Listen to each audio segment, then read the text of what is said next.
두 번째 시간입니다. 제가 지난 시간에 데살로니가전서 1장 1절부터 4절까지 말씀을 드리면서 왜 사도 바울이 데살로니가 전서를 썼는지, 그리고 데살로니가 성도들이 어떠한 모습으로 신앙생활을 하고 있었는지에 관해 같이 나누었습니다. 그러면서 사도 바울은 3절에 중요한 말씀을 나누는데, 이제 갓 태어난 데살로니가 성도들, 그러니까 교회를 설립한 지 얼마 되지 않은 데살로니가 성도들이 믿음의 역사와 사랑의 수고, 그리고 그리스도에 대한 소망을 잊지 않고 끊임없이 전진해 나가는 모습을 통해 그 모습을 칭찬하고, 또한 그 모습을 하나님께 감사함으로 서신을 쓴다라고 지난 시간에 말씀을 드렸습니다.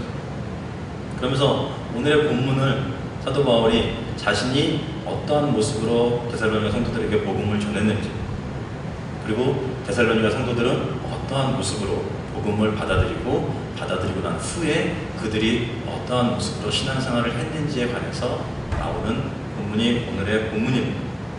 특히 5절에 보면, 이는 우리 복음이 너희에게 말로만 이른 것이 아니라 또한 능력과 성령과 큰 확신으로 된 것임이라. 우리가 너희 가운데서 너희를 위하여 어떤 사람이 된 것을 너희가 아는 바와 같으니라 라고 말씀을 합니다. 사도 바울이 지금 여기서 말씀하시는 것이 무엇이냐면, 내가 말로만 너희들에게 복음을 전하지 않았다라고 말합니다. 우리가 말로 복음을 전하지 않고 복음을 전한다는 것이 무슨 어떤 모습인지 생각하기 힘들 수도 있습니다. 왜냐하면 일반적으로 복음을 전하는 방식은 말로 할 수밖에 없습니다. 제가 지금 여러분들에게 설교로 복음을 전하는 것처럼, 또 우리가 다른 누군가에게 복음을 전할 때 말을 사용하지 않고 복음을 전하는 것이 참 어려울 수 있습니다. 그리고 굉장히 애매합니다. 말로 안 하고 과연 어떻게 우리가 복음을 전할 수 있을까라고 생각할 수 있는데, 그 다음 말씀에 사도 바울이 말하는 것이 무엇이냐면, 능력과 확신과 성령과 이 모든 것을 통해서 내가 너희들에게 복음을 전한다라고 말씀하는데, 이 말씀은 무엇이냐면, 내가 말뿐만 아닌 내가 가지고 있던 모든 것들을 가지고 너희들에게 복음을 전한다라고 말씀을 하는 것입니다. 그 말은 뭐냐면, 사도 바울은 지금 나의 삶을 통해 내가 너희들에게 보여주는 모습을 통해 복음을 선포하고, 내가 너희에게 가르치는 그 복음을 내가 지금 살아가고 있는 모습을 통해서 너희들에게 복음을 전한다라고 말을 하는 것입니다. 이것을 조금 더 이해하기 위해서 제가 지난 시간에 말씀드렸지만, 사도행전 17장 1절에서 9절까지의 말씀을 좀 살펴봐야 합니다. 왜냐하면 17장 1절에서 9절까지의 말씀은 실질적으로 사도 바울이 데살로니가에서 복음을 전하는 모습이 나오는 장입니다. 네, 초반에 1절부터 5절까지는 사도 바울의 복음을 선포를 통해서 그곳에서 사람들이 변화되고 복음을 받아들이는 모습이 나옵니다. 그리고 5절 이후에 보면 유대인들, 사도 바울 일행을 잡기 위해 유대인들이 불량한 사람들을 모집하여 그 사람들이 사도 바울 일행을 쫓고 잡으려고 합니다. 잡아서 처벌을 하고 결국엔 죽이기 위해서 그들이 사도 바울 일행을 쫓아다닙니다. 근데 감사하게도 데살로니가 성도들, 복음을 받아들였던 데살로니가 성도들의 도움을 받아서 사도 바울이 그곳을 떠나게 됩니다. 그래서 사도 바울이 단 3주만 데살로니가에서 복음을 선포할 수 있었습니다. 그러니까 데살로니가 성도들이 본 바울의 모습은 어떤 모습입니까? 쫓기는 모습, 그리고 고난과 핍박이 끊이지 않는 모습입니다. 그리고 사도 바울이 데살로니가전서 2장 9절에 보면 자신이 어떤 모습으로 사역을 했는지 나옵니다. 2장 9절에 보면, 형제들아, 우리의 수고와 애쓴 것을 너희가 기억하리니 너희 아무에게도 해를 끼치지 아니하려고 밤낮으로 일하면서 너희에게 하나님의 복음을 전하였노라. 사도 바울의 지금의 모습은 무엇입니까? 밤낮으로 일하면서 복음을 선포하는 모습입니다. 여러분, 한번 사도 바울의 모습을 상상해 보시기 바랍니다. 어떤 모습일 것 같습니다? 굉장히 남루한 모습일 것입니다. 얼굴은 피곤하고 지치고, 여러분 잘 아시지만 사도 바울은 약간 곱추입니다. 등이 약간 굽어서 곱추의 모습을 하고 있는 사도 바울의 모습, 그런 사도 바울의 모습을 사람들이 보고 그 사람이 와서 복음을 전할 때, 아 그래, 저 사람이 말하는 게 정말 진리구나라고 받아들일 수 있으시겠습니까? 쉽지 않습니다. 또한 사도 바울의 모습은 굉장히 피곤했을 것입니다. 항상 일에 찌들어 살고 정말 자신이 먹고 살기 위해서 다른 형제자매들에게 폐를 끼치지 않기 위해서 항상 노력하는 모습으로 살았습니다. 그러니까 지금의 시대에 우리들에게 이런 모습을 하고 있는 사람이 약간 등이 굽고 겁주의 모습을 하고 있고 정말 낙노하고 얼굴에 피곤한 기색이 가득한 사람이 여러분들에게 와서 예수 믿으시기 바랍니다. 이것이 진리입니다. 당신이 예수를 믿음으로써 당신은 구원받을 수 있습니다 라고 전할 때 여러분들은 복음을 받으시겠습니까? 여러분은 그 말씀을 받아들일 수 있으시겠습니까? 쉽지 않습니다. 그런데 데살로니가 성도들은 그 모습을 보고 복음을 받아들였습니다. 사도 바울의 모습을 보고 복음을 받아들인다는 것은 굉장히 쉽지 않아요. 그런데 데살로니가 성도들이 본 사도 바울의 모습은 그가 전하는 그 복음대로 살아가는 모습을 데살로니가 성도들은 보았습니다. 그렇기 때문에 그들이 복음을 받아들일 수 있었습니다. 그래서 사도 바울은 그것을 자신의 능력이며 자신의 노력으로 된 것이라고 이야기하지 않았습니다. 그래서 능력과 성령과 큰 확신으로 된 것이다 라고 말하는 건 이 모든 것이 하나님께서 나에게 주신 것이다. 하나님의 역사하심, 성령님의 역사하심을 통해서 내가 복음을 전한 것이고 너희들이 복음을 받아들인 것이다 라고 말하는 것입니다. 내가 그렇기 때문에 내가 말로만 너희들에게 복음을 전했다면 너희들은 복음을 받아들이지 않았을 것이다. 하지만 내가 가지고 있는 모든 것들, 하나님께서 나에게 주시고 예수님께서 나에게 주신 것들, 또한 내가 예수님을 닮아가는 모습으로 살아가는 그 모습을 너희들이 보았기 때문에 너희들이 지금 그 모습을 따라 살아가고 있다라고 말씀을 하는 것입니다. 그러면서 사도 바울은 6절에 또 너희는 많은 환난 가운데서 성령의 기쁨으로 말씀을 받아 우리와 주를 본받는 자가 되었으니 라고 말씀을 합니다. 오늘 이 말씀 중에서 중요하게 봐야 되는 말씀이 너희는 많은 환난 가운데서 성령의 기쁨으로 라는 말씀입니다. 우리가 일반적으로 신앙생활을 하다 보면 환난 후에, 고난 후에 큰 축복이 내가 나에게 내리겠지 라고 생각할 거예요. 그리고 지금은 힘들지만 이 힘든 시간이 지나면 분명히 나에게 좋은 일이 있을 거야 라고 이야기를 합니다. 그러면서 그 힘든 시간을 굉장히 고통스럽고 괴로워합니다. 그리고 지금에 많은 신앙생활을 하는 사람들이 이 환난의 시간, 고난의 시간을 하나의 통과 과정 정도로밖에 생각을 안 합니다. 그것은 내가 이 고난과 환난을 지나가면 하나님께서 분명히 나에게 여러 가지 것들로 축복해 주실 거야 라고 생각을 하기 때문에 그렇습니다. 그런데 시간이 지나면서 환난과 고난이 지난 후에도 나에게 좋은 일이 생기지 않고 나에게 축복이 내려지는 것 같지 않으면 우리는 무엇을 합니까? 자꾸 다른 것을 찾습니다. 세상에 나가서 나에게 즐거움을 줄 수 있는, 나에게 기쁨을 줄 수 있는 다른 것들을 찾아서 헤매게 됩니다. 그렇게 되면 어떻게 됩니까? 내가 가지고 있는 그 신앙들이 점점 멀어지게 됩니다. 그러니까 신앙생활과는 점점 멀어지는 모습으로 내가 살아가게 되는 것입니다. 그리고 그 안에 내가 하나님이 주시는 축복을 받아 살아가기 어렵게 됩니다. 여러분 이 말씀은 오늘의 6절 말씀은 원래 헬라어의 성경을 그대로 해석을 하게 되면 이게 바뀌어야 됩니다. 그 말은 무엇이냐면 원래 이 말을 헬라어 원문 그대로 해석을 하거나 영문을 보시면 해석이 이렇게 됩니다. 너희들이 우리와 하나님을 본받는 자가 되고 또 말씀을 받아들였고 환난과 고난 중에도 성령이 주시는 기쁨을 가질 수 있게 된다라고 말씀을 하는 것입니다. 그 말은 내가 하나님, 예수님, 사도 바울의 모습을 따라 살아갔을 때 말씀 그대로 살아가는 모습으로 살아갈 때 환난 가운데서도 성령님이 주시는 기쁨을 누릴 수 있게 되는 것이다 라고 말씀을 하는 것입니다. 그런데 우리는 어떻습니까? 우리는 환난 가운데 기쁨을 찾으려고 하지 않습니다. 그리고 환난 가운데 말씀대로 살아가려고 하지 않습니다.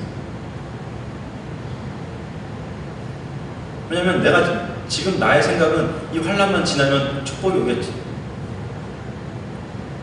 그런 마음이 내 마음속에 있기 때문에 그렇습니다. 근데 여러분들 성경에서는 늘 얘기하는 게 그 환난 중에 환난 가운데 내가 신앙을 지키고 살아가고 있는지, 내가 신앙을 지켰는지, 내가 말씀대로 살아가고 있는지를 더 중요하게 생각한다는 거죠. 지금 환난 가운데 내가 말씀대로 살아가고 있지 않는다면 환난이 지난 다음에는 절대로 말씀대로 살아갈 수 없습니다. 여러분 생각하실 겁니다. 목사님 아닙니다. 환난이 지나면 말씀대로 살아갈 수 있습니다. 절대 그렇게 못하십니다. 여러분들이 환난 가운데 말씀대로 살아가지 못하시면 환난이 지난 다음에 여러분들에게 어떻게 보면 꽃길이 쭉 앞에 있을 때는 절대 말씀대로 살아갈 수 없어요. 그렇기 때문에 사도 바울이 이야기하는 것입니다. 그렇기 때문에 데살로니가 성도들을 사도 바울이 칭찬하는 것입니다.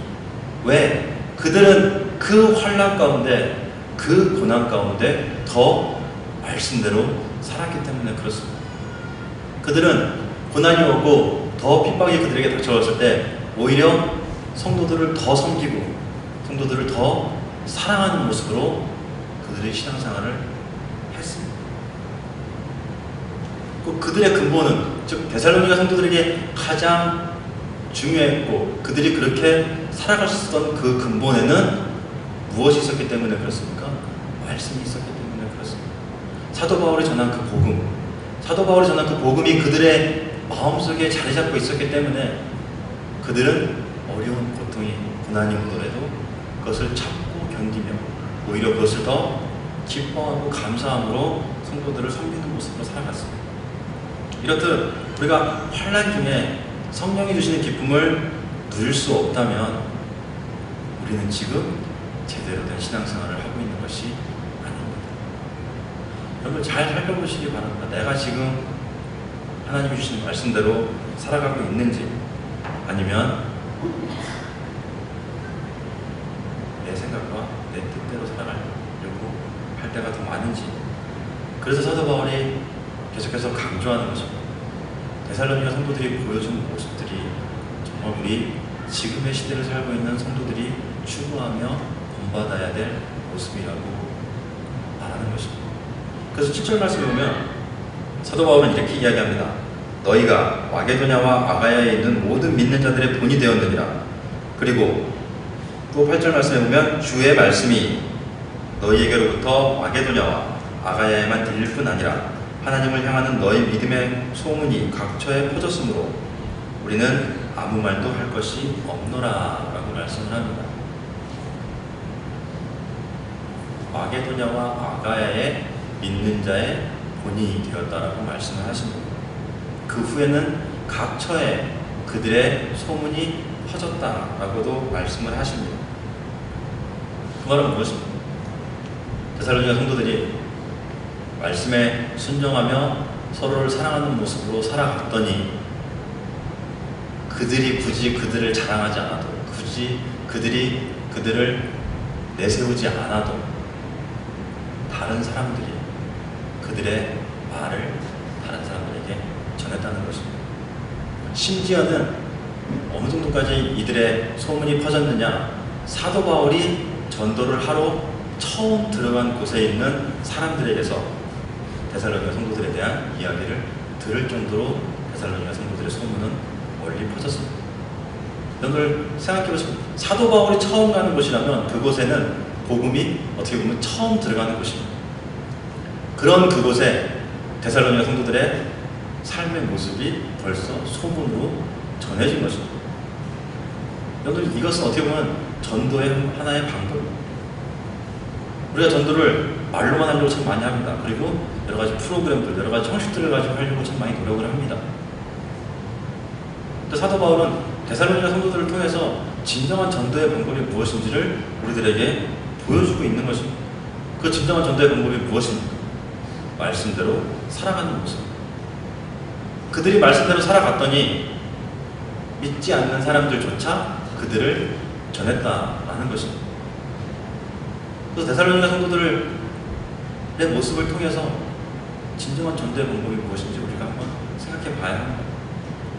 또한 주변에 많은 사람들이 그 모임에 참석하고 싶어 했습니다. 자신들이 핍박받고 고난받고 있음에도 불구하고 그들은 어떻게 했습니까? 형제들을 섬겼습니다.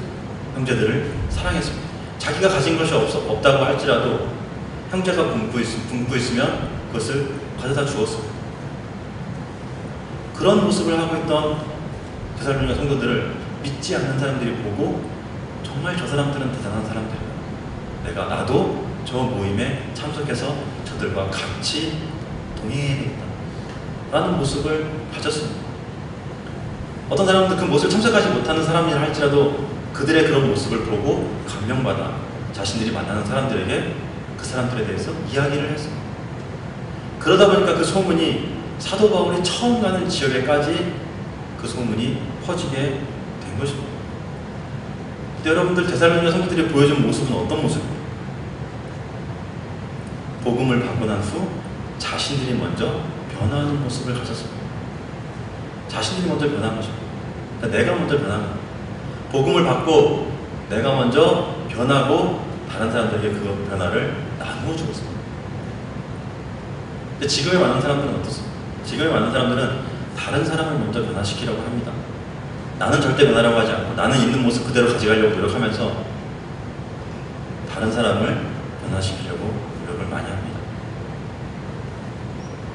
근데 여러분들, 내가 변하지 않고 다른 사람을 변화시키는 것은 정말 어렵습니다. 그리고 내가 변하지 않는 모습 가운데 다른 사람을 변화시키려면 오히려 분쟁이 일고 싸움만 일어납니다. 잘 기억하시기 바랍니다.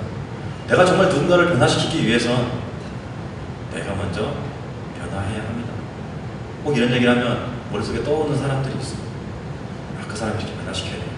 그 사람이 이 말씀을 들어야 됩니다. 혹시 여러분들 머릿속에 지금 누군가가 떠오르거나 그런 마음이 있으시다면 여러분들 먼저 여러분들 자신을 돌아보시기 바랍니다. 왜냐하면 지금 이 말씀이 나에게 하는 말씀이기 때문에 그래서 이 말, 나는 변화하지 않고 자꾸 다른 사람을 변화시키려고 하는 모습, 그 모습은 잘못된 모습. 데살로니가 성도들은 절대 그런 모습으로 살지 않았습니다. 그들이 먼저 변화하고 그들이 삶으로 보여주는 모습 가운데 다른 사람들에게 나누어 주었습니다. 잘 기억하시는 데살로니가 성도들은 다른 사람들을 변화시키려고 하지 않았습니다. 그들은 그냥 말씀에 따라 살았습니다. 그 모습을 보고 다른 사람들이 변화하고 교회 안으로 들어와 믿는 자가 되는 것입니다. 내가 변화하지 않으면 절대 다른 사람을 변화시킬 수 없습니다. 제가 옛날에 아이들을 키우다 보니까 자주 보던 TV 프로그램이 하나 있습니다. 그것이 뭐냐면 우리 아이가 달라졌어요 라는 프로그램입니다. 부모님들, 특히 아이들을 가지고 있는 부모님들은 한 번쯤은 보셨을 TV 프로그램입니다. 근데 그 TV 프로그램 보면 아이들이 참 괴팍하고 말도 안 듣고 참 말썽장이들의 차원을 넘어서는 대단한 아이들입니다. 근데 그 아이들을 이제 카메라가 와서 이제 실질적으로 부모님과 아이들이 지내는 모습을 처음에 찍습니다. 근데 대부분의 그런 문제적인 아이들의 모습을 보면 부모님들이 아이들을 잘못 학대하는 모습이 참 많이 나옵니다. 그렇기 때문에 아이가 그것을 그대로 닮습니다. 그래서 전문가가 와서 그들을 고쳐줄 때 누구부터 고쳐주냐? 아이부터 고쳐주냐? 부모님부터 고쳐주냐? 부모님부터 고칩니다. 부모님이 고쳐줘야지 그 아이가 고쳐집니다. 그 말은 뭐냐면 아이들은 보고 따라합니다. 그렇기 때문에 따라하는 대상이 변화하지 않으면 그 아이는 절대 변화하지 않습니다. 근데 그 전문가가 와서 가르치는 그 가르침대로 어떻게 합니까? 부모가 따라합니다. 아이들의 사랑으로 자신들이 변화하는 모습으로 아이들에 대했을 때 그 아이들이 어떻게 됩니까? 그 아이들이 변화합니다. 그래서 정말 착한 아이로 달라집니다. 신앙의 모습도 똑같습니다. 누군가를 변화시키려고 하지 마시고 내가 먼저 변화시킵니다. 내가 정말 말씀을 따라 살아가는 모습으로 살아갈 때 우리는 누군가에게 진정한 신앙의 모습을 보여주는 삶으로 살아갈 수 있게 되는 것입니다. 그리고 그것이 진정한 신앙인의 모습입니다. 그러니까 사도 바울이 지금 진정으로 변화된 모습이라면 너희들이 데살로니가 성도들과 똑같은 모습이라면 너희들은 고난과 역경 속에서도 분명히 성령이 주시는 기쁨을 누릴 수 있게 될 것이다 라는 거죠. 그 근본에는 무엇이 있는 말씀에 따라 순종하는 삶을 살아라 라는 것입니다. 그래서 9절 말씀에 사도 바울이 중요한 말씀을 한 가지 하십니다. 9절과 10절 말씀에 사도 바울은 중요한 몇 가지를 우리들에게 이야기합니다. 특히 9절 말씀에는 복음을 받아들인 자의 변화되는 모습을 우리들에게 말씀을 하십니다. 9절 말씀에 보면 사도 바울이 데살로니가 성도들이 복음을 받고 난 후에 그들이 무엇을 버렸는지에 관해서 나옵니다. 그들이 무엇을 버렸습니까? 우상을 버렸습니다. 여기서 우상이 꼭 다른 모든 신상을 이렇게 물건으로 만들어서 섬기는 그런 것들 뿐만 아니라 내가 중요하게 생각하는 모든 것들, 내가 하나님보다 우선수로 두는 것, 내가 예수님보다 먼저 생각하는 그 모든 것들을 버리고 온전히 예수님만을 바라보는 삶으로 이들이 돌아왔다는 것입니다. 그래서 그 말씀 후에 뭐라고 얘기합니까? 그들이 돌아와서 살아계신 하나님을 섬겼다라고 이야기합니다. 이것이 복음을 받고 난 후의 자, 복음을 받고 변화된 자의 모습입니다. 요즘에 저희가 생명의 삶 누가복음을 계속해서 보고 있습니다. 예수님께서 제자들을 부르십니다. 나를 따르라. 그때 제자들의 반응이 다 한결같습니다. 그들의 반응은 자신들이 가지고 있던 그 모든 것들을 버리고 예수님을 쫓았다라고 이야기합니다. 과연 나는 지금 내가 가지고 있던 모든 것들을 버리고 예수님을 따라가고 있는지 우리의 신앙을 한번 돌아봐야 합니다. 그러면서 사도 바울이 10절에 이렇게 이야기합니다. 또 죽은 자들 가운데서 다시 살리신 그의 아들이 하늘로부터 강림하실 것을 너희가 어떻게 기다리는지를 말하니 이는 장래에 노하심에서 우리를 건지시는 예수시니라 라고 말씀을 하십니다. 그런데 이 말씀을 잘 보시면 기독교인이 알아야 할 복음의 핵심 요소들이 다 포함되어져 있습니다. 죽은 자들 가운데서 예수님께서는 어디에 돌아가셨습니까? 십자가에 못 박혀 돌아가셨습니다. 다시 살아나시 부활하셨습니다. 그의 아들이 하늘로부터 강림하실 것을 재림하신다고 분명히 저희들에게 말씀을 하셨습니다. 마지막으로 장래에 노하심에서 우리를 건지시는 예수십니다. 심판의 때에 우리를 구원하여 주실 것이라고도 분명히 말씀하셨습니다. 지금 이 10절 말씀에 복음의 핵심 4가지를 잘 말씀해 주고 있습니다. 근데 지금의 교회들에서 이 복음의 핵심들이 자꾸 사라져가고 있습니다. 말씀에 따라 정말 예수님의 십자가의 고통, 고난 그것도 생각하지 않고 부활을 믿으려고 하지 않고 소망 없이 심판의 때에 구원해 주실 거라는 것을 제대로 믿지 못하고 지금의 그리스도인들이 많이 살아갑니다. 또한 교회 안에서 저희들이 자꾸 예수님을 잊어버립니다. 제가 교회에서 예수님을 자꾸 잊어버리는 가장 큰 이유는 한 사람 한 사람의 성도들의 개인 취향을 맞춰주려고 하기 때문에 그렇습니다.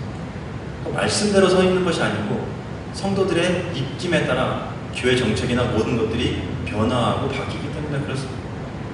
설교가 길면 싫고 짧으면 없어 보이고 또 프로그램이 좋으면 좋은 거고 없으면 또 없어서 싫고 내 기분이 좋아야 교회 나가는 거고 내 기분이 싫으면 안 나가는 거고 그러니까 내 기분대로 지금의 신앙생활을 하는 사람들이 너무나 많다는 거예요. 그런 모습을 하고 있다 보니까 교회가 자꾸 진정한 복음을 잃어버리는 것입니다. 많은 교회들이 지금 그런 모습을 하고 있습니다. 그런 모습을 하고 있는데 그 안에서 어떻게 우리가 말씀대로 성도들을 사랑하며 섬기며 살아갈 수 있겠습니까?